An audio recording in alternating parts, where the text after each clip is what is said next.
اس کو بھی وضاحت کرتا چلو تاکہ جتنے شک اور شبہات اور رسم و رواج ہمارے ہیں ہم اس کو کھول دیں. اگر کرتے ہیں تو کس دلیل کی بنیاد پر کرتے ہیں اور کیا سمجھ کے کرتے ہیں, اور اگر غلط ہے تو ہم اس کو چھوڑ دیں گے. آج کی رات بیڑ کے پتے ڈال کے نہا کر کون کون آئے ہیں؟ ہاتھ اٹھائیے. بیڑ کے پتے ڈال کر, جی یعنی بہت سارے ہیں, بہت سارے ہیں. اس کا تصور کیا ہے میں اس کو بھی ذکر کر دوں. اس بیڑ کے پتوں سے نہانے کا اور شب برات کا آپس میں کوئی لینا دینا نہیں ہے, آپس میں کوئی لینا دینا نہیں ہے. ہم یہ بات ثبوت کی کر رہے ہیں, روایات کی کر رہے ہیں, یاد رکھیے. ہم کس کی کر رہے ہیں؟ روایات اور دلائل کی بات کر رہے ہیں, ٹھیک ہے. تو بیری کے پتوں سے نہانے کا اور شب برات کا آپس میں کوئی لینا دینا نہیں ہے. شب برات کی فضیلت اپنی جگہ موجود ہے اور بیری کے پتوں سے نہانے کی روایت اور اس کی حدیث اپنی جگہ موجود ہے.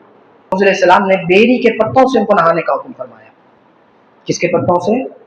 بیری کے پتوں سے. تو اس حدیث کی بنیاد پر ہم اپنی زندگی میں جب موقع ملے اس پر عمل کرتے ہیں, جب موقع ملے اس پر عمل کرتے ہیں. اس کی فضیلت اور اس کا حضور علیہ السلام کا جو حکم ہے اور حدیث میں جو اس کا ذکر ہے وہ اپنی جگہ ہے, اور شب قدر کی فضیلت اپنی جگہ ہے. چونکہ ایک موقع ہے تو ہمارے لوگ اس پر عمل کرتے ہیں, ورنہ اس کا شب قدر سے کوئی تعلق نہیں ہے. اب یہ ہو گئی بات دلیل کی کہ ہمارے پاس دلیل کیا ہے, وہ یہ دلیل ہے. اب بعض جو بزرگان دین ہیں انہوں نے اس بات کو روایت کیا, ذکر کیا ہے کہ جو آج رات اس سے نہائے بلائیں پریشانیاں جسمانی بیماریاں نہیں ہوتی. تو ہم ہمارے اکابرین کے بات کو بطور محبت قبول کرتے ہیں, لیکن وہ شریعت کی دلیل نہیں بنتی. اسی لیے میں کہہ رہا ہوں کہ دلیل کی دنیا میں بھی ہمارے لوگوں کا آنا ضروری ہے.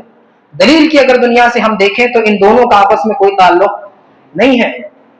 کیوں کرتے ہیں؟ صرف کبھی نہ کبھی ایک موقع پر ہم عمل کر لیں گے تو ہم اس طرح آج کی رات اس سے نہاتے ہیں. بلکہ اب چونکہ یہ ایک رسم نہ بن جائے اسی رات کی, چونکہ یہ صرف رسم نہ بن جائے اسی رات کی, کیونکہ ہم نے اگر اس کو اسی رات کی رسم بنا لیا تو گویا ہم نے ایک نئی رسم شروع کر دی. اسی لیے اب میرا مشورہ یہ ہے کہ آپ یہی کام شب قدر میں بھی ادا کریں,